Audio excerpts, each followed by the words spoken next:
Les gars, je viens juste de découvrir qui est en train de dumper, de vendre du Bitcoin en ce moment même, ce qui nous fait descendre ici sur le plus court terme et créer un peu de panique.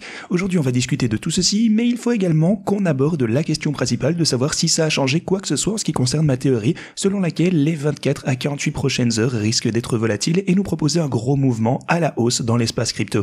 Les gars, c'est quelque chose que vous devez surveiller en ce qui concerne le Bitcoin, en ce qui concerne les altcoins également. Assurez-vous de rester du début jusqu'à la fin de cette vidéo parce qu'il se passe vraiment quelque chose de gros qui risque de ruiner énormément de personnes sur ce marché. Évidemment, je veux que vous réussissiez à vous faire de l'argent, donc assurez-vous de rester du début jusqu'à la fin pour les infos. Vidéo très importante une fois encore. Alors bienvenue à tous, je m'appelle Maxime et je vous apporte chaque jour des nouvelles vidéos en français sur les crypto-monnaies en vous apprenant comment vous faire de l'argent sur ce marché. Si vous êtes nouveau sur cette chaîne, alors je suis sûr de vous abonner et d'activer la cloche dès maintenant. Ok, finalement parlons de ce qui est en train de se passer. Le Bitcoin, après avoir grimpé et une fois encore tenté de se rapprocher de notre fameuse ligne orange ici des 100 000 $, vous pouvez voir qu'on a grimpé une fois de ce côté, deux fois juste ici, en fait on a formé un sommet un petit peu plus bas ici, et puis en fait ce qui est intéressant c'est qu'on a effectivement formé encore une fois vous pouvez voir qu'on est remonté ici, un petit pattern en M, on a un sommet plus bas, ensuite vous avez l'encolure, et maintenant on a perdu cette encolure et on atteint le niveau important des 95 000 $ ici qui nous supporte actuellement. Vraiment super important ce niveau. Ce pattern en double sommet, ça s'est déjà déroulé sur les intervalles plus courts, sur l'intervalle de 4 heures, mais pour l'instant les choses semblent toujours assez décentes. En fait, regardez ceci, cette fameuse ligne orange, et encore une fois c'est pour ça que c'est si important de suivre ces niveaux de support et résistance. Vous pouvez voir qu'on est en train de se faire supporter sur l'intervalle de 4 heures de ce côté. Donc on va bien voir en fait simplement si la ligne orange peut maintenir le prix du Bitcoin. Alors ce que j'aimerais faire c'est juste dézoomer une fois encore, juste prenez du recul. On fait un zoom arrière et j'aimerais vous montrer que, regardez, il n'y a pas si longtemps, on est allé jusqu'aux 99 800 $, plus ou moins, et ça c'était il y a quelques jours seulement. Ensuite on est redescendu jusqu'aux 90, genre une semaine, quelque chose comme ça. Et bien ça va extrêmement vite, on s'habitue à avoir de bonnes conditions. Actuellement on trouve du support ici aux 95, donc tant que ça peut nous soutenir, au moins qu'on réalise un creux plus élevé, et bien je pense qu'on pourra avoir une poussée intéressante à la hausse. Maintenant ne vous y trompez pas, je vous ai dit que d'ici les 20 prochaines, dans la dernière vidéo, donc je vous ai dit 48 à 72 heures, on allait probablement voir un gros mouvement dans l'espace des crypto-monnaies. Et la raison pour laquelle je pensais ceci, déjà premièrement je vous invite à revenir en arrière et à regarder ces deux vidéos ici, comme ça je ne dois pas tout répéter à chaque fois, ces deux vidéos sont vraiment essentielles à regarder, c'est important pour comprendre ma théorie, mais ce que je vous ai dit c'est que la seule chose qui pourrait potentiellement gâcher la fête, c'était si jamais les marchés traditionnels voyaient une grosse chute lors de leur ouverture. Et ce que vous avez pu voir de ce côté, c'est qu'en fait les marchés traditionnels ont ouvert juste ici et ont vu une petite rechute. On a eu, vous voyez les deux chandelles rouges ici qui descendent de ce côté. Donc encore une fois deux chandelles à la baisse, un petit peu d'action latérale. Donc j'ai envie de dire au cours des 8 dernières heures, on a eu une petite rechute des marchés traditionnels. Alors beaucoup de personnes m'ont demandé, est-ce que c'est vraiment ça que tu voulais dire? Est-ce que c'est la chute dont tu parlais? Et maintenant, les rallyes qu'on attendait ici pour les crypto-monnaies ne vont plus du tout se produire, étant donné que c'était vraiment la seule raison qui pouvait invalider cette théorie, étant donné que les marchés traditionnels ont chuté à leur ouverture. J'aurais envie de vous dire que non, je pense qu'il va falloir surveiller les marchés des crypto-monnaies, surtout les marchés traditionnels au cours de cette journée, et voir un petit peu comment ça va pouvoir se passer, parce que les marchés réguliers ici, donc pour les marchés traditionnels du S&P 500, ils vont ouvrir plus tard dans la journée. Ici, c'est les futures seulement, donc on va un petit peu voir comment ça va évoluer. Si on voit une grosse chute des marchés traditionnels, alors oui, ce sera définitivement un facteur à prendre en considération. On aura également un impact assez important sur le marché des cryptos, comme je l'ai dit au cours des quelques dernières vidéos. Mais en général, je ne vous dirai pas que c'est quelque chose qui devrait trop nous inquiéter actuellement. Encore une fois, il faut juste garder un œil attentif sur tout ceci. Je pense toujours que vraiment, en fait, le but du jeu, c'est toujours la même chose. Je pense que au cours des quelques prochains jours, allez, disons peut-être les prochaines 48 heures, donc ça va commencer dans les prochaines 48 heures, je pense que ça va être une période extrêmement intéressante pour la crypto. C'est toujours mon scénario de base. Je pense toujours que la vague d'investisseurs arrive. J'ai toujours mes positions ouvertes. En fait, rien n'a changé comparé à ce que je vous disais. Je n'ai vendu aucune crypto. Et voilà. On verra bien, les gars. C'est ce que je pense personnellement. Maintenant, si vous regardez un petit peu le Bitcoin, on a déjà un petit peu discuté de ceci, mais parlons maintenant des altcoins avant que je ne vous parle de qui est en train de se débarrasser réellement de Bitcoin actuellement et qui fait donc baisser le cours du prix. Ok, tout d'abord parlons un petit peu de l'Ethereum. Alors l'Ethereum, vous pouvez voir qu'il a eu une belle course à la hausse, cependant, maintenant, il a perdu ma ligne de support très importante au 3680 de ce côté. En fait, pour l'Ethereum, on a eu un pullback assez imposant de 4,5%. Bon, encore une fois, rien de bien dramatique, mais c'est tout de même un recul intéressant, on va dire. Gardez à l'esprit que jusqu'à présent, on a quand même réaugmenté d'environ 15%, donc c'est normal de faire quelques petites pauses en cours de chemin. Encore une fois, bien sûr, vous voyez où je veux en venir, je ne suis pas du tout inquiet à ce sujet, je pense que l'Ethereum va revenir prochainement aux alentours de ce niveau, et bien sûr se propulser bien plus haut que ça. On va d'ailleurs voir sur les intervalles un petit peu plus courts, si on peut parvenir à faire ça. Ici, donc, c'est l'intervalle horaire de ce côté. On verra déjà si cette chandelle, eh bien, va pouvoir nous proposer une poussée pour redépasser ce point, peut-être sur l'intervalle de 4 heures ou sur le journalier. Peut-être que ce ne sera qu'une mèche et qu'on va être en mesure de clôturer cette chandelle au-dessus de ce niveau, ce qui signifierait simplement donc qu'on aurait une mèche à la baisse et puis que sur le corps de chandelle on pourrait peut-être clôturer au-dessus de ce point. C'est vraiment ça que j'aimerais voir prochainement pour l'Ethereum, pour regagner en partie une confiance qu'on a peut-être perdue sur cette chandelle en particulier. Alors si vous regardez Solana, eh bien même chose de ce côté, le Solana est en baisse, maintenant on trouve du support à mon niveau de 222 de ce côté. Vous pouvez voir qu'on a une belle mèche ici, on est venu toucher prendre la liquidité, ça c'est intéressant à voir. Vous pouvez voir qu'on a eu un petit rebond, encore une fois intéressant. Pour Solana, je voudrais vraiment qu'on puisse se maintenir sur ce niveau. D'ailleurs, le prochain niveau de support, ça risque d'être les 210 ici. Donc, gardez un œil sur ce niveau. Sinon, pour le Doge, vous pouvez voir qu'on a également deux grosses chandelles rouges actuellement. En fait, à partir du sommet ici, vous pouvez voir, on a chuté de 13%, ce qui est vraiment énorme pour le Doge également. Évidemment, ça doit absolument se produire de temps en temps. On a eu de grosses poussées. Et en fait, on est carrément revenu au prix où on se trouvait il y a 2 jours à peine pour le Dogecoin. Donc, vous voyez à quel point on s'habitue et que ça bouge vite. C'est pour ça, eh bien, qu'on utilise moins d'effet de levier sur la stratégie de Doge. Bien entendu, il bouge énormément plus. Mais voilà. Actuellement, les altcoins sont en train, eh bien, de rechuter un petit peu. Et la dominance du Bitcoin, vous savez quoi? On va y jeter un petit coup d'œil. La dominance du Bitcoin, vous pouvez voir qu'on est juste ici. Elle est en train de regagner un tout petit peu de force. Encore une fois, évidemment, c'est normal. On peut pas chuter en ligne droite. Vous pouvez voir cette chandelle verte ici, mais je pense qu'on a un pattern très clair avec la dominance du Bitcoin. Je pense qu'elle a perdu sa force, son support, et on va continuer cette tendance à la baisse, et les altcoins donc vont vraiment exploser, vont commencer à super bien se comporter à partir de, comme je vous le disais, les prochaines 48 heures, ça doit vraiment commencer dans cet intervalle-là. C'est le début d'un gros rallye pour les Bitcoins, et surtout pour les altcoins, surtout avec la dominance du Bitcoin qui continue à chuter, et les cryptos, donc du reste du marché, qui vont commencer à surperformer. Voilà ma théorie. Si on regarde un petit peu l'un des plus grands gagnants récemment, par contre, ça c'est XRP. Hier, je vous ai demandé si vous vouliez voir un petit peu plus d'analyse technique pour XRP et je vous ai lu, beaucoup d'entre vous ont dit oui. Alors aujourd'hui, pour le coup, je compte faire une vidéo dédiée au Ripple. Je vais passer en vue les raisons pour lesquelles il a augmenté autant et ce que j'imagine qui pourrait lui arriver à l'avenir. Alors, vous savez que je vous disais que XRP allait vraiment être l'un des plus gros gagnants après l'arrivée de la nouvelle vague de personnes dans quelques jours, pas vrai? Donc le retail, les investisseurs particuliers. Donc comme je vous disais, XRP, Coty, HBAR peut-être, quoi d'autre, XLM, certaines de ces plus anciennes cryptos. Et ouais, comme je vous le disais, HBAR, IOTA aussi a pas mal augmenté. On a Cardano, ça ce sont quelques cryptos qui parlent plus aux nouvelles personnes, une nouvelle vague qui entre dans les cryptos et ils ont tendance à aimer ce genre de coin. Je vous en ai parlé dans la vidéo d'hier. Mais laissez-moi juste vous donner un aperçu ici de ce qu'on va faire. Donc pour XRP, la vidéo que je vais publier plus tard va être importante. La plupart des rallyes pour XRP récemment ont été déclenchés par des victoires réglementaires et de la clarté, comme ici vous pouvez le voir. Devinez quoi, XRP ont fait des dons de tonnes d'argent pour s'assurer que l'administration actuelle remporte réellement les élections. Et donc, maintenant, ils vont potentiellement avoir énormément de candidats qui vont être pro-Ripple étant donné qu'ils ont soutenu la politique, donc pro-XRP, et ça va vraiment être très important, ce qui va encore augmenter les rallyes ici pour obtenir davantage d'approbation réglementaire également du côté de XRP. Voilà, ici c'est juste un petit aperçu de la vidéo XRP dont je vous parlerai plus tard. Il faut que je vous parle de mes objectifs de prix également, on va un petit peu tout aborder.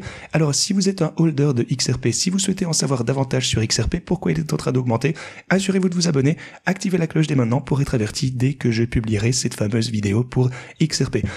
Ok, ceci étant dit, continuons. Je vous ai parlé de la dominance du Bitcoin. Je pense évidemment que ça va continuer à chuter. On surveille les marchés traditionnels également.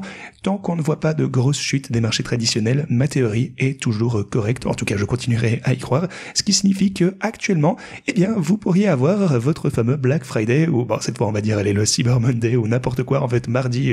Enfin bref, vous obtenez une certaine remise sur le Bitcoin et sur les altcoins actuellement. C'est vraiment sûrement la dernière chance avant qu'on explose. Alors, si vous n'étiez pas déjà positionné, ça c'est vraiment une super opportunité selon moi. On est juste au-dessus d'un niveau de support et à mon avis ça pourrait tenir. Évidemment il faut qu'on soit prêt pour des pullbacks également si on perd ce niveau. Si le marché traditionnel connaît une forte chute, on doit être prêt à un repli parmi le Bitcoin et les altcoins également, mais en général selon moi c'est assez probable que ça tienne le coup. Je pense que les marchés traditionnels, encore une fois espérons-le, vont tenir le coup également et là ça va simplement se présenter comme une bonne opportunité d'achat, donc pour se préparer à l'avenir. Encore une fois je suis toujours tenté d'ajouter davantage à mes stratégies de trading ici, mais au lieu de ceci ce que je vais simplement faire c'est augmenter augmenter les trades individuels et manuels en fait que je compte partager avec vous tous. Bien entendu, je partage toujours tout ce que je fais, tous mes trades ici sur la chaîne ainsi que dans mon document trading. Donc je vous dirais que ce n'est pas une si mauvaise idée de prendre position dans le Bitcoin. Ethereum peut-être pas tellement actuellement car il n'est pas sur un support, mais Solana pour le coup est juste sur un support. En fait, vous pouvez voir qu'on a une belle chandelle rouge qui recommence à monter ici. Pour XRP, on est juste en dessous de la résistance de ce côté, donc peut-être que si on descend, on va dire peut-être à 1,96$, alors ça ce sera également une excellente opportunité d'achat, mais je pense vraiment que XRP est extrêmement fort actuellement et les dips vont être achetés par pas mal de personnes ici. Alors, idéalement, vous voudriez plutôt quelque chose comme ceci. Ce que vous voudriez, c'est genre peut-être 3 à 4 jours d'action latérale ici et une grosse volatilité vraiment dont on a besoin au sein de ces jours, mais ensuite un plus gros rallye à la hausse après ceci. Idéalement, vous voudriez un peu de consolidation. Beaucoup de personnes attendent aussi, il y a de fortes chances qu'on voit une nouvelle vague de personnes entrer, encore une fois, d'ici les 2 prochains jours, à partir des 48 prochaines heures, on va dire. Et donc, ça risque de se poursuivre pendant probablement 2 semaines surtout. Et voilà, encore une fois, je travaille toujours sur cette vidéo de stratégie de sortie, les gars. Ça va être publié d'ici les quelques prochains jours. Donc, assurez-vous de vous abonner et d'activer la cloche afin qu'on puisse réellement gagner ensemble de l'argent, mais aussi garder cet argent. Parce qu'encore une fois, lorsque la musique s'arrête, lorsqu'on atteint le sommet, les prix vont chuter rapidement et beaucoup de personnes vont se faire totalement démolir. Je ne veux pas que vous perdiez votre argent. Donc voilà, cette vidéo de stratégie de sortie arrive très bientôt également. Il y a vraiment beaucoup de choses en préparation actuellement. En fait, hier, j'ai d'ailleurs ajouté, et d'ailleurs, il faut que je vous parle de ceci lorsque je vous parlerai de stratégie de trading. Vous savez quoi, peut-être qu'on va faire ça maintenant en fait. Bon, ok, on va parler des bots directement. Alors, 155 000 $ de bénéfices sur le Bitcoin, Ethereum 136 000 $ de bénéfices, 51 000 $ de bénéfices sur Solana, mais regardez ça les gars, ça c'est très intéressant. Encore une fois, la position réelle est en fait en baisse de 20 000 $, ou presque, donc 18 000 $ sur Solana. Si jamais on s'était lancé simplement dans une transaction Solana, ok, eh bien ceci aurait été le résultat, vous auriez perdu 18 000 $, mais étant donné qu'on a utilisé cette stratégie de trading, eh bien l'algorithme nous a donné simplement 70 000 $, ce qui représente des bénéfices absolument époustouflants. Les gars, l'algorithme tout seul a réalisé 70 000 $ simplement grâce à la volatilité en tradant Solana, parce que évidemment ça a énormément monté, redescendu, bababam. Donc voilà, l'algorithme a fait vraiment un travail absolument formidable, ce qui est tout à fait génial. Alors du côté du Dogecoin, on est actuellement hausse de 37%, 37 000 $ également, vous le voyez ici. Donc l'algorithme ici en représente 23 000 de ceci, donc la majorité en fait vient de l'algorithme en lui-même, et une partie vient également de la position, ce qui est absolument fantastique à voir. Et comme je vous disais, maintenant on est en train d'assister à un pullback là, ça pourrait potentiellement être le bon moment si vous aviez attendu sur la touche, eh bien pour vous lancer dans ces marchés. Alors si vous réalisez de gros bénéfices, ça pourrait également être le moment pour, si vous êtes bullish au sujet des marchés des crypto-monnaies, peut-être prendre une partie de ces bénéfices et les réintégrer dans la même stratégie. C'est pas un conseil financier, vous le savez, c'est juste ce que je fais habituellement ici avec ces stratégies de trading. Ok, maintenant parlons finalement, parlons de ceci, le XRP. Parce que actuellement, Ripple est en fait, eh bien si vous avez utilisé en tout cas ce bot de trading ici, on est extrêmement proche du haut de la range. Alors ce que je vais faire maintenant, c'est que je vais modifier cette fameuse fourchette. La nouvelle range de trading qu'on va utiliser pour XRP, et soit dit en passant les gars, toutes ces stratégies, vous pouvez les trouver en haut de la description. Donc si vous voulez rejoindre ces bots de trading, tout d'abord inscrivez-vous sur Pionex ici, boum, cliquez sur ce lien, cliquez sur ce deuxième pour être éligible pour les bonus. Ensuite vous avez Bitcoin, Ethereum, Doge et Solana. Si vous ne voulez pas utiliser ces cryptos, vous pouvez utiliser en fait n'importe quel autre coin que j'ai ajouté ici, cliquez sur ce lien, ça vous ramènera de ce côté. Et maintenant, on va modifier la plage de trading pour le XRP. J'ai ajouté vraiment tout un tas de nouveaux bots. Encore une fois, je vous mets au défi de trouver votre altcoin préféré. Je pense qu'il est très probable qu'il y soit. Si vous souhaitez utiliser ces stratégies de trading pour votre altcoin préféré, eh bien, plus probablement, ils y seront. Et d'ailleurs, c'est trié par lettre de ce côté. Donc, ça va être trié par la première lettre du nom de la crypto. Vous pouvez les trouver peut-être plus facilement. Et les anciens bots sont en gras ici. Les nouveaux bots que j'ai ajoutés hier ne sont pas en gras. Vous pouvez le voir juste ici. Voilà, j'ai fait tout ceci. Les anciens bots n'ont pas de style plus gras. Comme ça, vous pouvez bien les différencier. Ok, maintenant, on va descendre. On va éditer la plage pour XRP en direct. Alors, ce qu'on va utiliser, c'est peut-être 3,27. Et ensuite, je vais essayer d'être un petit peu plus agressif ici. Non, pardon, attendez. Non, justement, je vais être moins agressif. Je vais utiliser 1,56 simplement parce que XRP a juste tellement augmenté. Donc si jamais on voyait un gros pullback, peut-être du côté du S&P 500, j'aimerais être capable de capturer ceci à la baisse également. Voilà, donc on va faire 1,56 jusque 327. Donc 1,56 jusque, comme je disais, 3,2 et 7. Ça va être notre nouvelle plage. Je vais ajouter d'ailleurs un petit peu plus ici pour que la stratégie devienne plus agressive sur le trading réel de cette plage de trading. Donc on va avoir 200 4, 5, et donc on a ceci, donc 3,27, et puis on a 2,45 ici. Donc voilà, maintenant ceci a été mis à jour. Boom, update comme ceci, et voilà, finalement c'est fait. Voilà, je vais continuer de ce côté. Alors est-ce que je choisis de réinvestir ou non? Si vous réinvestissez, vous faites du compounding, donc ça va trader avec davantage d'argent, mais soyez conscient de votre prix de liquidation. Toutes ces choses sont très très importantes à bien comprendre et expliquer en profondeur dans mes tutos 1, 2, 3 ici. Ensuite vous pouvez regarder d'ailleurs ma vidéo questions-réponses également de ce côté. Si vous voulez faire des intérêts composés, assurez-vous de regarder toutes ces vidéos pour bien comprendre ce que ça signifie. En ce qui me concerne, je ne vais pas le faire parce que eh bien, encore une fois, vraiment, le but de tout ceci, c'est juste de vous montrer que si vous aviez commencé depuis le tout début, combien vous auriez pu gagner d'argent au fil du temps alors qu'on continue. Donc voilà, maintenant continuons, boum, ça c'est fait, et voilà, la range a été mise à jour, et on peut désormais profiter de la hausse potentielle du XRP s'il monte plus fort que là où il est déjà actuellement.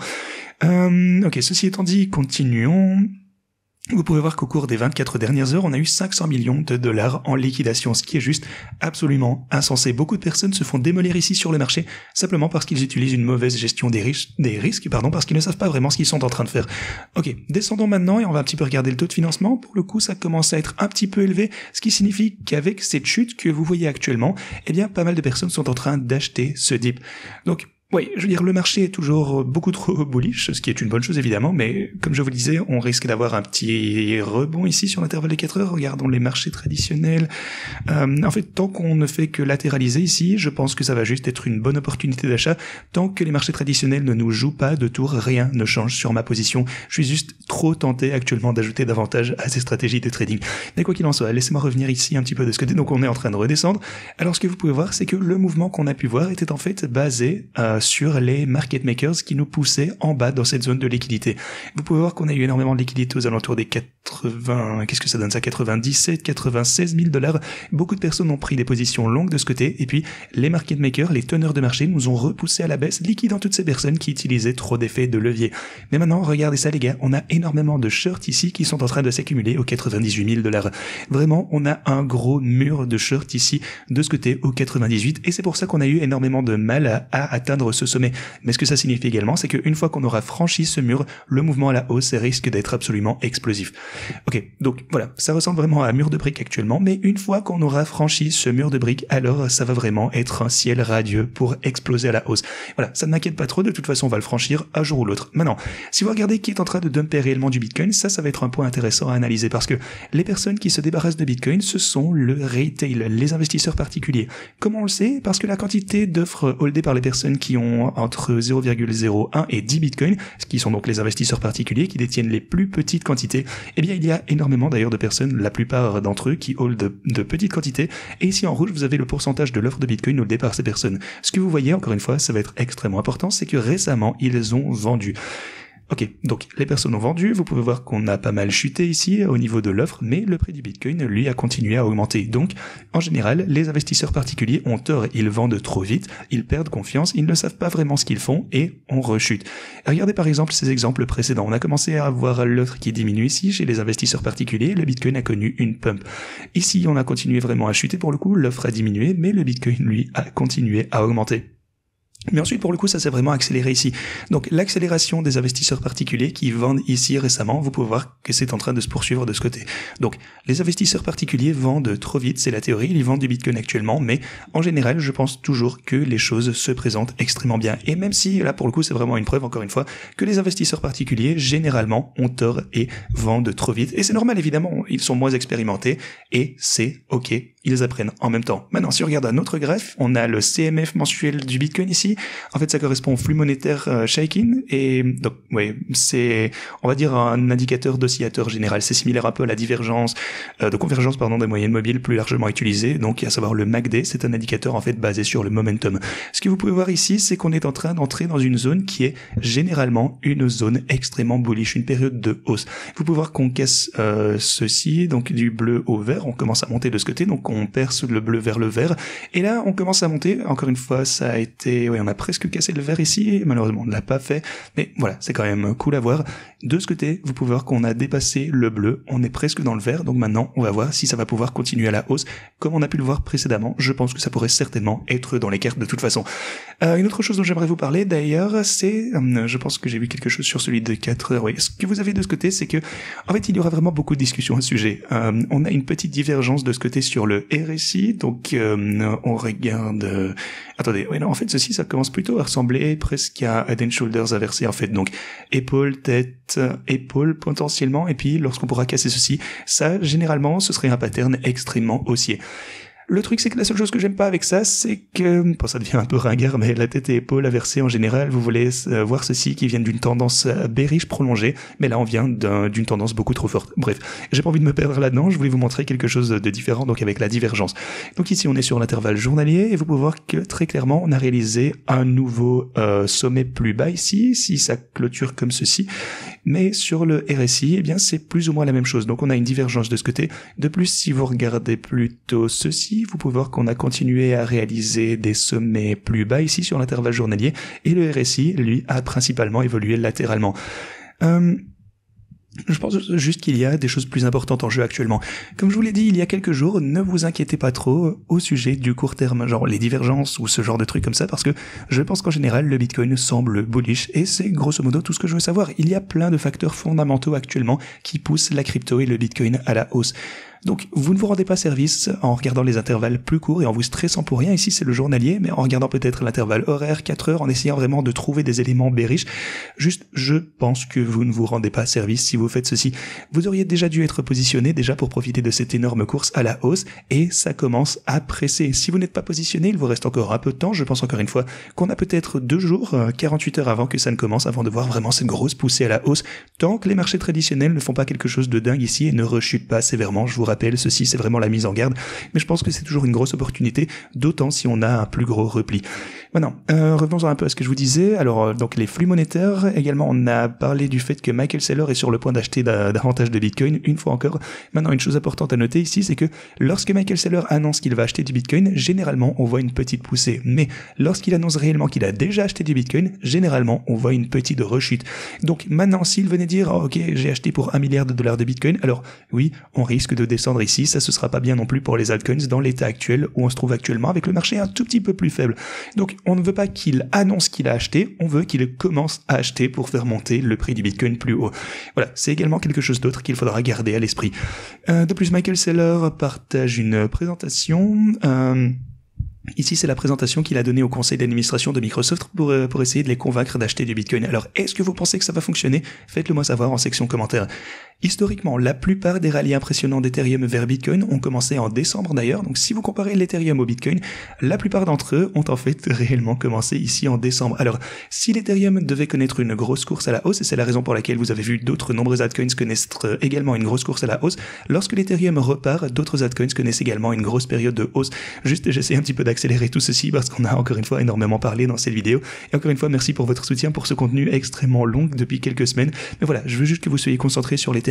Les institutions continuent d'accumuler 332 millions de dollars via les ETF hier, et je pense simplement que ça va se poursuivre. Je vous ai parlé de ceci depuis au moins un mois, je pense. Les institutions vraiment vont essayer de rattraper le retard avec l'Ethereum. Donc, encore une fois, dans l'ensemble, les gars, je veux pas que cette vidéo dure encore une fois 50 minutes. Ça pourrait, je pourrais continuer de vous parler de toutes ces choses qui me rendent, si bullish pendant 1 heure. Mais voilà, maintenant, il faut absolument que j'ai enregistré également la vidéo sur XRP. Donc, soyez à l'affût pour ceci. Ça va être très intéressant pour ceux d'entre vous qui sont intéressés par le XRP. Même d'ailleurs, si vous ne holdez pas de Ripple, ça risque d'être intéressant de suivre l'évolution de cette situation. Dans l'ensemble, les choses se présentent vraiment pour le mieux, tant que les marchés traditionnels restent un peu comme ceci et ne subissent pas un autre coup dur. On a déjà connu une chute assez intéressante dernièrement, on ne veut pas avoir évidemment un autre dip pour les marchés traditionnels. Dans ce cas, préparez de toute façon votre stratégie, ajoutez plus de marge, assurez-vous de ne pas vous faire liquider. N'oubliez pas que toute la volatilité que vous voyez, c'est juste davantage de carburant pour que les stratégies de trading fassent plus d'argent tant que vous ne vous faites pas liquider. C'est vraiment le plus important à cet égard. Les gars, merci énormément d'avoir regardé cette vidéo et moi je vous dis à la prochaine.